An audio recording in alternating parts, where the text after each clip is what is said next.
Cette semaine, Destination Francophonie vous emmène à Kaohsiung, sur l'île de Taïwan.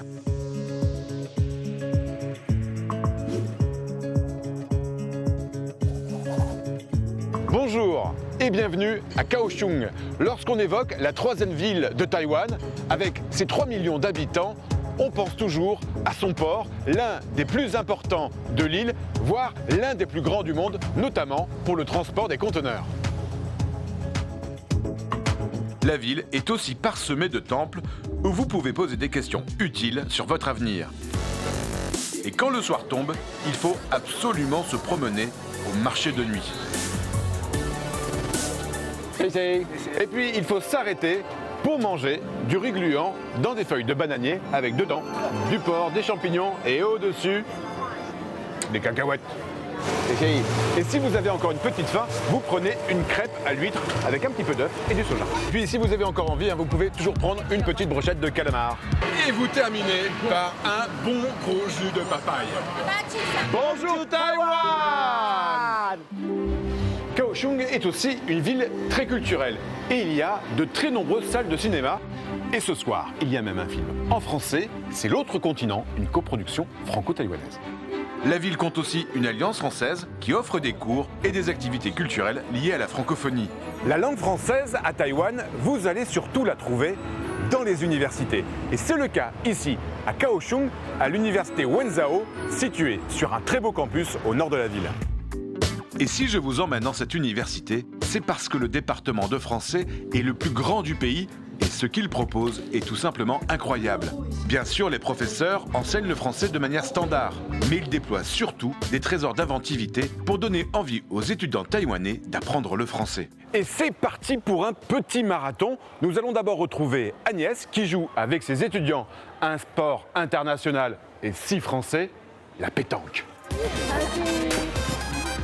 Agnès Roussel est une Française qui vit depuis 26 ans à Taïwan. C'est la directrice adjointe du département de français. Avec l'aide des assistants de français de l'université, elle initie régulièrement ses étudiants à la pétanque. Timides au début, ils se prennent très vite au jeu qu'ils jouent, tout en français, l'accent marseillais en moins. Bonjour Agnès. Bonjour Yvan.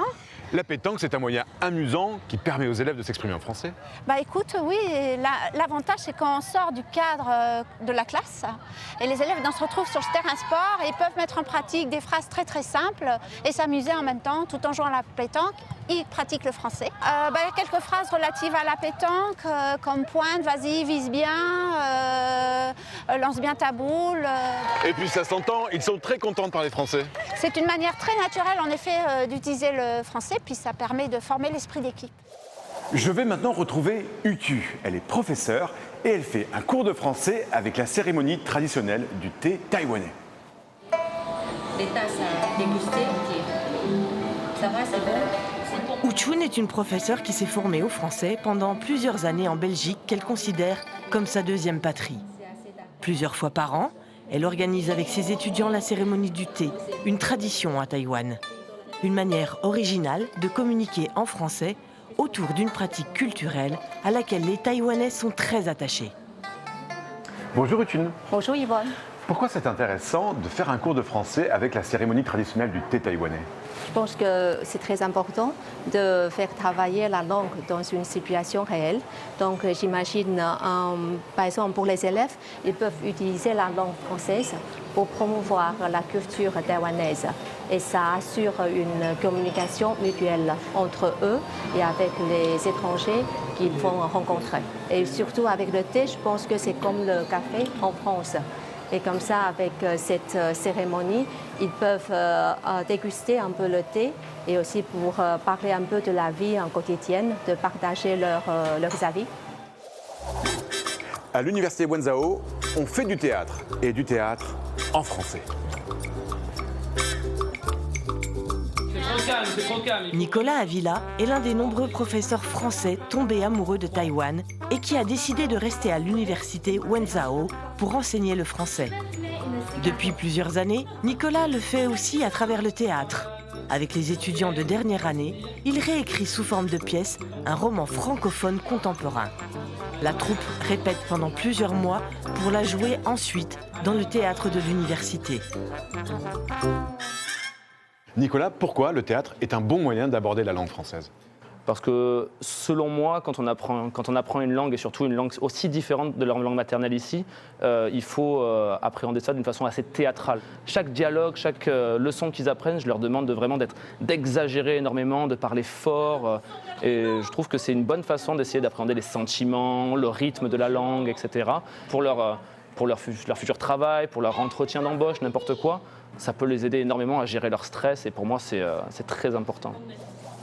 Je vais maintenant retrouver Nazé, un étudiant burkinabé qui ouvre sur la francophonie.